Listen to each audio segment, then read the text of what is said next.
Welcome back to another episode of Steal This Tutorial. I am so glad you joined me today. Today I'm going to show you how to handle suppliers, especially when you're struggling to trust them. You know how it feels. Imagine you're taking this big chunk of money and you're going to send it halfway around the world to someone you never met in person. That's hard to do. It's risky. It's kind of like taking on a bench press, a lot of weight you've never done before, and you are trusting the spotter to spot you and to be there. You are putting your trust in someone else to make it happen. So today, I'm gonna give you guys 3 things you can do to help you make the right decision and to trust your supplier.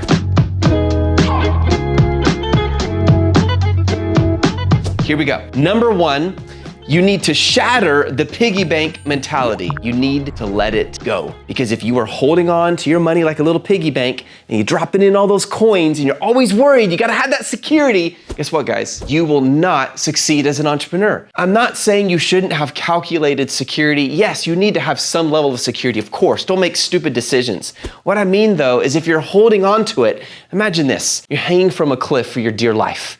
And you're about to fall, and someone reaches over the edge to give you a hand, and you're hanging on. In order to grab their hand, you have to let go with one hand and grab with the other one. In other words, you have to let go of some kind of security in order to gain something greater. I promise you this, if you're building a business, your security is gonna be so much greater. So you must shatter the piggy bank mentality. In other words, you're going to take a risk. Become its friend, give her a kiss, give her a hug, call her your girlfriend. Risk is your new friend. You're gonna take her on dates. This has gotta be part of your life, my friend. That is the first step. And I'm telling you, if you can get over this first step, these next 2 are simple because they're just logistical. They're just facts. They're things you need to do, and that's it.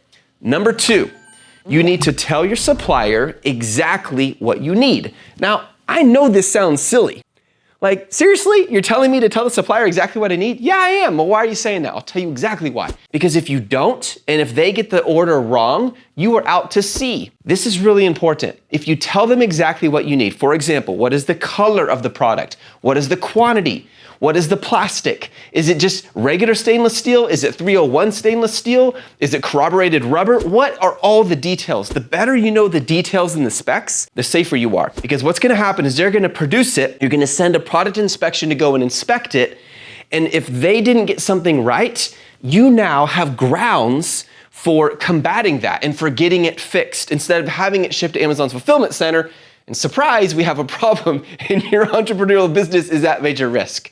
So you need to be super specific. Listen, if you're doing this for your first time and you think you're specific enough, you need to take it one level deeper. Be extremely specific. The dimensions, the quantity, the weight, the size, the material, the exact color. If you just say, oh, I want it green. Well, that sounds nice. What if they go with forest green, but you were looking for lime green? You have to give them the specific. In fact, one of the best ways to do this, the first time my wife and I really truly private labeled something well, it was not the cremation urns, though that was really cool and it worked out great, but we really didn't differentiate them. What we did is we took a sample of the product that we were selling through arbitrage. We shipped it to China and said, we want our product to be like that one. Now they actually had a physical copy. Then we told them to come back to us and tell us what's the material, what's the size. In other words, we were letting them tell us what specs they would give to that based on what they were physically holding in their hands.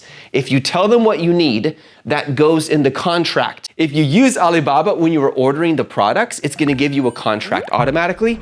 And right there in that little white box, you're just gonna write in exactly what you need. Number 3, first we said shatter the piggy bank mentality. Number 2, we said you need to tell your supplier exactly what you need.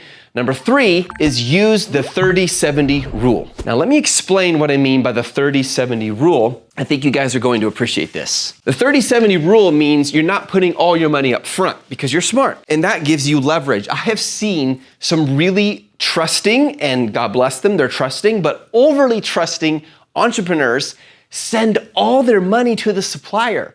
So you have no leverage. Once you've paid them everything, like if a supplier ever says, hey, I want all the money up front, something is majorly wrong. I mean, even for industry standards worldwide, you just don't ever pay for the whole thing up front. So what you're gonna do is once you have established exactly what you want built and how you want it built, you are only going to send them 30% of the total cost. Now, just for simplicity's sake, let's say the cost is $100 for all the products, and naturally it's probably gonna be more than that. You're gonna send them $30. There you go. Boom, done, $30. Then they're gonna build the product.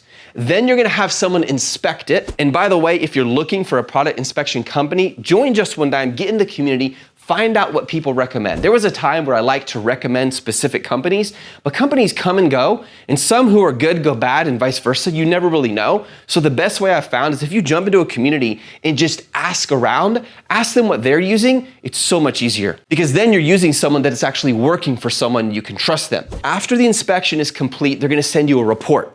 The inspection company. You're gonna look at the report and it's gonna tell you how good, how accurately that supplier built your product. Once you approve it, and let's just say there's 5% of them are defective, they have to remove those, they have to replace them. Once you approve it, then you're gonna send the remaining 70%. And I hope you like my 7 there because he's just like a little weird. 70%. In other words, the remaining $70. Now that you sent the remaining 70, that's when they ship it to you. My friends, if you do this, if you use this rule right here, not only is it industry standard and expected, but what's really cool about it is you have all the leverage. They want the remaining 70%. In other words, you're going to get the product inspection first. You're going to approve it, then you send the rest of the money. Now, a lot of people ask this question, well, Seth, how do I pay them? What's the best way to pay? There are 2 ways I recommend. Number 1, and the best, is if you're doing it through a supplier in Alibaba, use what is called trade assurance. You can actually do a wire transfer through trade assurance, and if something goes wrong, you can get your money back. Alibaba uses a company that is very good about that. If you're following the 30/70 rule, if you told the supplier exactly what you need. You have to be extremely picky about it. It is worth it. This is your time and money. That's how you shatter the piggy bank mentality. You're not just saying, hey, I'm gonna trust you guys and jump off a cliff and expect everything to go great. No, you actually built some wings, you calculated, you tested. Yeah, you're taking a risk, you're running off a cliff, but you got some wings with you on the way down. That's how you do this. In other words, being an entrepreneur is not just jumping off a cliff blindfolded, nor is it holding on to my money like a miser and I have to keep on my money. No, you have to have a balance. So get a sledgehammer, put that piggy bank right there and bam, crush it, just shatter it, completely shatter it. Get rid of the security mindset where you're holding on too tight and then make a calculated risk and you can absolutely make money doing this. My friends, we have multiple members in our team now who are millionaires. And guess what? They follow these rules when working with suppliers. Last thing I want to share with you, this is a bonus. I promised you I'll give you a bonus. So you ready for the bonus? If you've been selling on Amazon for any time, you are very aware that Amazon from time to time or a competitor will compel you to produce what they like to call commercial invoices. Now, if you're thinking PI, performance invoice, remove that from your mind and just think commercial invoice. This is an actual industry standard thing. All a PI is, guys, is it's a quote up front. Like, here you go, here's what it's gonna cost, send me the money, the first 30%, that's it. But a commercial invoice comes after. And if you have a commercial invoice, Amazon will love you. In fact, you will break through so many barriers with Amazon, you won't believe it. But how do I get that set? Do I need to generate my own? Well, legally, you can make your own invoice, but the best way to do it is this. So supplier A his name is Bobby McGee, he built your product. And your product is sitting here in China. And you're waiting for it to be shipped to Amazon's fulfillment center. For that to get through customs, you have to have 2 things, a packing list and a commercial invoice. And a commercial invoice and a packing list are almost identical, except the commercial invoice includes 2 more things. It includes dimensions and it includes weight. They also include the quantity and the price and the basic details of the product. So what you do is before you send this remaining 70%, remember I said this is where all your leverage is, this is how you keep yourself safe. Before you send it, you say, hey, by the way, I am mandating, I demand, I require a commercial invoice. Send it to me. When they send you that commercial invoice and you receive it, you can use that and keep it. So when Amazon ever says, hey, we need to prove that you're really working with a legit supplier, you can send them that commercial invoice. Now you're gonna probably say, well, wait a minute, Seth, I don't speak Chinese. Ni hao, that's the only word I know. So how in the world am I gonna read a freaking invoice in Chinese? Some suppliers have English speaking staff, no problem.